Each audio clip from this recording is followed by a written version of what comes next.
देख रहे हैं समाचार विजन। तो डालते हैं एक नजर आज की खास सुर्खियों पर। कोटा में आज लुहार समाज के लोगों ने नगर निगम पर किया प्रदर्शन। असामाजिक तत्वों से परेशान होकर निगम अधिकारियों को देने पहुंचे ज्ञापन। कोटा में आज बॉम्बे योजना में रहने वाले लुहार समाज के लोगों ने नगर निगम पर किया प्रदर्शन। प्रदर्शनकारियों इसी के चलते स्थानीय निवासियों के मना करने पर असामाजिक लोगों ने कई बार स्थानीय निवासियों के साथ मारपीट की व बीती रात एक युवक को चाकू मार घायल कर दिया। साथ ही नगर निगम द्वारा ना तो कहीं बिजली की व्यवस्था है ना ही पानी की, साथ ही असामाजिक लोगों के द्वारा अतिक्रमण भी कर रखा है जिस पर निगम कोई ध्यान नहीं देता है। ऐसे में इस परेशानी से तंग आकर लोगों ने आज निगम पर प्रदर्शन किया, लेकिन अधिकारियों के नहीं मिलने के कारण प्रदर्शनकारियों ने निगम के बाहर धरना दिया और बेरंग लौटना पड़ा। दोस्तों, आज अगर हम लोग कमजोर पड़े, ये नगर निगम की लापरवाही है, क्योंकि नगर निगम में जो कर्मचारी बैठे हुए हैं बिल्कुल नकारा है, आलसी है। दोस्तों, क्योंकि ये तनख्वाह उठाते हैं 20-20 हजार, 22-22 हजार रुपए, लेकिन काम कुछ नहीं करते। भ्रष्टाचार इतना फैला रखा है इन लोगों ने कि विकास के नाम से खूब काम कर रखा, लेकिन 5 साल के अंदर वार्डों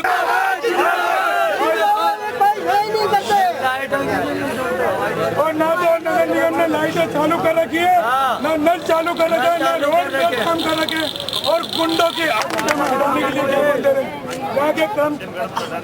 अतिक्रमण तो हटा नहीं है उनको, अगर नहीं हटाना तो फिर हम बता के जा रहे। आज हम प्रेम से ज्ञापन दे रहे, अब के हमारे शिव सैनिक आएंगे और नगर निगम में कुछ भी कर सकते हैं।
बस्ती के अंदर अतिक्रमण हो रहा है वहाँ पे, जिससे आए दिन गुंडे लोग आ रहे हैं जो अपराधी किस्म के लोग हैं, जो इसमें गांजा, चर्च और कई तरह के नशे पत्ते, दारू वारू सब बेचते हैं ब्लैक में। और वहाँ पे जो बहन बेटियाँ, असुरक्षित बहन बेटियाँ हो रही है, जिनको आए दिन छेड़छाड़ करते रहते हैं। और उससे सारे लोहार बस्ती जो गरीब लोग हैं, रोज कमाने रोज खाने वाले लोग हैं, जो फैमिली को घर छोड़ जाते हैं, वो लोगों पे इतने भय बिठा रखा उन लोगों ने कि रात को भी चाकू मार दिया गया। इससे पहले भी मर्डर हो चुका है। तो वो गुंडे लोग आते हैं और उन लोगों को धमका के आज क्या किया, रात को उन्होंने एक बॉडी लाके लोहार बस्ती के अंदर रख दी है। उस लोहार बस्ती में उन लोहार वालों ने रोकने का प्रयास किया तो वहाँ चाकू खुल गए। के तो लत मारे हैं, के सरिये मारे हैं, एक के चाकू मार दे जो हॉस्पिटल में भर्ती है अभी उसमें से एक हाथ गिरफ्तार किया है। लेकिन ये नगर निगम ने इतनी लापरवाही है कि ना तो वहाँ पे कोई सफाई होती है, ना लाइटें रहती है वहाँ पे, ना नल की व्यवस्था है वहाँ पे, ना लेटरिन बाथरूम की व्यवस्था है। बिल्कुल गड्ढे हो रहे हैं रोड पे, बिल्कुल कचरा हो रहा है एकदम, जैसे कि नरक की जिंदगी जी रहे वहाँ के गरीब लोग। और हम चाहते हैं कि अगर इस तरीके से अगर व्यवस्था नहीं सुधरी है तो नगर निगम के ऊपर हम लोग सारे शिवसेना इकट्ठे होकर और हम यहाँ पे कुछ भी कर सकते हैं, उसके जिम्मेदार नगर निगम होगी। हमारे को यही परेशानी है,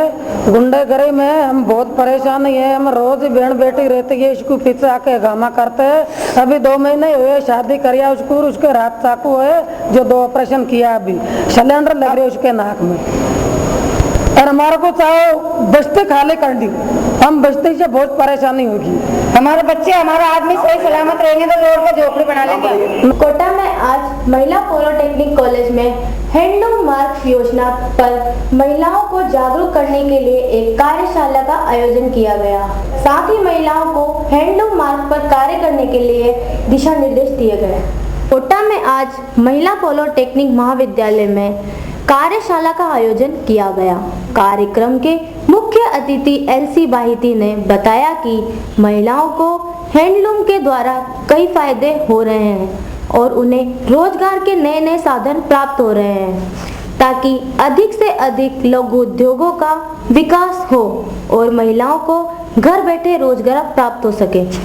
कार्यक्रम में वस्त्र समिति जयपुर के उप निदेशक एवं प्रभारी जीएस पार्षद, राजकीय महिला पॉलिटेक्निक के प्रिंसिपल जे.के. जैन, समिति जयपुर के उप निदेशक एवं प्रभारी जीएस पार्षद व राजकीय महिला पॉलिटेक्निक कॉलेज की principal J K. Jain, S S Khandare सहायक निदेशक बुनकर, सेवा केंद्र वस्त्र मंत्रालय आदि उपस्थित रहे तथा महाविद्यालय की छात्राओं ने इस कार्यशाला को खूब सराहा। इनके उपाधि देता हूँ जिन्होंने इस आयोजन में कि सर्वप्रथम पहले अतिथियों का स्वागत होगा, उसके बाद जे.के. जैन साहब विशेष उद्बोधन देंगे। इनके उद्बोधन के बाद डॉक्यूमेंट्री फिल्म सामूहिक प्रोग्राम है जिसमें जो हथकरघा है, हैंडलूम है, उसके जो उत्पाद हैं उनको कैसे प्रोटेक्शन मिले, उसको सरकार, भारत सरकार का वस्त्र मंत्रालय और बुनकर सेवा केंद्र जो हैं वो प्रयास ये कर रहे हैं कि जो भी हैंडलूम प्रोडक्ट बनते हैं उन प्रोडक्ट को एक सिक्योरिटी मिले, कोई भी उस उत्पाद की नकल नहीं कर सके। इसके लिए एक हैंडलूम मार्क आवंटित किया जाता है। हैंडलूम मार्क मिलने का मतलब ये हुआ कि ये उत्पाद जो है पूर्णतया हैंडलूम निर्मित है और इसमें किसी तरह की मशीनरी का उपयोग नहीं किया गया। आज सबसे बड़ी बात यह है कि जो हिंदुस्तान के अंदर जरूरत इस बात की है कि हम स्वावलंबी बने। हैंडलूम एक ऐसा क्षेत्र है जहाँ पर हम ज़्यादा से ज़्यादा एम्प्लॉयमेंट जनरेशन दे सकते हैं, हम ज़्यादा से ज़्यादा लोगों को रोज़गार दे सकते हैं, रोज़गार हम अवसर पैदा कर सकते हैं। इसी तरह से आज जैसे हम कोटा के संदर्भ में देखें, कोटा डोरिया भी एक हैंडलूम प्रोडक्ट है, वो प्योरली हैंडलूम पर आधारित है। उसको जीआई मार्क मिला हुआ है। जीआई मार्क का मतलब है उसको एक लोकल प्रोडक्ट होने की वजह से एक विशेषता मिली हुई है कि कोटा के 11 आसपास के जितने कस्बे हैं उनके बुनकर जो हैं वो ही हैंडलूम ये जीआई मार्क उपयोग कर सकते हैं। और जीआई मार्क का मतलब है ये पूर्णतया हैंडलूम आधारित प्रोडक्ट है, इसकी नकल नहीं होनी चाहिए। इसके लिए गवर्नमेंट ने ट्रिप्स एग्रीमेंट के तहत में इसको जीआई मार्क दिया है। पर थोड़ा सा प्रॉब्लम ये हो रहा है कि राज्य सरकार हो या स्टेट प्रशासन हो या केंद्र सरकार हो, अभी तक ये प्रयास नहीं किया गया है कि जीआई मार्क का सही इम्प्लीमेंटेशन हो। बुनकर को जो काम इतनी मेहनत से करता है, एक नई चीज़ बनाता है, उसको सही मूल्य मिले, क्योंकि जहाँ 25 करोड़ का कोटा डोरिया निर्मित हो रहा है, वहाँ 250 करोड़ का नकली कोटा डोरिया के नाम से उत्पाद बिक रहा है। इसका मतलब है कि हम 225 करोड़ का पावरलूम में बनारस का या सूरत का डोरिया यूज़ कराएं, इस पर रोक लगनी चाहिए। हमारे यहाँ 3 years diploma course textile design की कोर्स चलता है। इसमें जो गर्ल्स स्टूडेंट हैं वो फ्यूचर में टेक्सटाइल फील्ड के अंदर अपना कोई इंडस्ट्री डालना चाहें तो उनको जागरूक करने के लिए I am J K Jain, principal government women polytechnic college Kota. हमारे यहाँ 3 years diploma course textile design की कोर्स चलता है। इसमें जो गर्ल्स स्टूडेंट हैं वो फ्यूचर में टेक्सटाइल फील्ड के अंदर अपना कोई इंडस्ट्री डालना चाहें तो उनको जागरूक करने के लिए के उद्देश्य से ये कार्यशाला आयोजित की गई।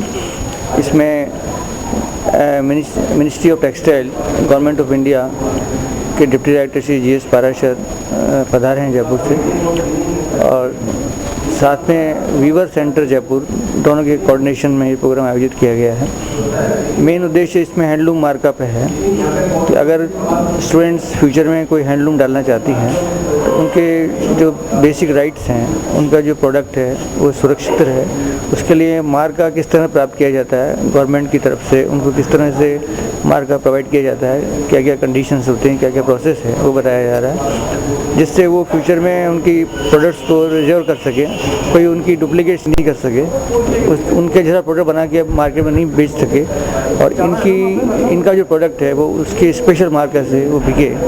मार्केट में कई चीज़ें हैंडलूम, पावरलूम से बन रही हैं, हैंडलूम के नाम से बिक रही हैं, तो उससे इनके राइट्स अफेक्ट होते हैं, इनका मार्केट अफेक्ट होता है, इनकी सेल अफेक्ट होती है। कार्यशाला का मेन उद्देश्य यही है जो मैंने आपको बताया कि लड़कियों को जो हमारी फ्यूचर इंडस्ट्री डालेंगी या कहीं भी जाके काम करेंगी वो इससे अवेयर हों, उनको इसकी जानकारी पहले से ही मिले कि मार्क का भी कोई चीज़ होती है और उससे प्रोडक्ट की जान पहचान बनती है और उससे सेल बनती है। केंद्र सरकार ने जारी किया फरमान, अब स्कूलों में ही बनाकर दिया जाएगा पोषाहार। कोटा में स्कूलों में ही अब बनाकर दिया जाएगा पोषाहार। नंदी फाउंडेशन ने पोषाहार बनाने से अपने हाथ खींच लेने पर केंद्र सरकार की इस महत्ती योजना के तहत सरकार की इस महत्ती योजना के जारी रखने के फरमान शिक्षा महकमे ने जारी किए। हमारा काम तो सिर्फ बच्चों को पढ़ाना और ज्ञान देना ही है, लेकिन उसके बावजूद भी सरकार ने हमें पैसा दे दिया है, लेकिन सुविधा कहाँ हुई हमारे पास बनाने की। क्योंकि कभी गैस लेने जाना है, कभी सब्जी लेने जाना है, काफ़ी परेशानी है। बच्चों को हम जो काम जिसके लिए हमारी नियुक्ति की गई है उससे हम बिल्कुल गड़बड़ा रही है हमारी व्यवस्था। चेक दिया है पैसे का ओनली, और कुक कम हेल्पर दिए हैं कि उनसे बनवाया जाए, लेकिन उनका काम तो बनाना ही है, उसकी व्यवस्था तो पूरी हम ही करेंगे। हमारे स्टाफ जिनकी नियुक्ति पढ़ाने के लिए की गई है कि हम ज्ञान दें, बच्चों को ज़्यादा से ज़्यादा पढ़ाएं, लेकिन वो समय हम नहीं दे पा रहे हैं। मिड डे मील बनाने के लिए प्रत्येक स्कूल में कुक कम हेल्पर की एक व्यवस्था राज्य सरकार की ओर से निर्धारित की गई है। कुक कम हेल्पर को 1000 रुपये मानदेय पर SDMC के माध्यम से उनको सत्रांत तक के लिए लगाया जाएगा। ये कुक कम हेल्पर विद्यालय में मिड डे मील बनाने, वितरण करने और साफ सफाई में विद्यालय प्रशासन को सहयोग करेंगे। कुक कम हेल्पर की जो व्यवस्था है वो 50 नामांकन 50 तक 1, 150 तक 2, और इस तरीके से इन स्कूल स्तर पर इनकी व्यवस्था होनी है और कई हो भी गई है सभी जगह पे।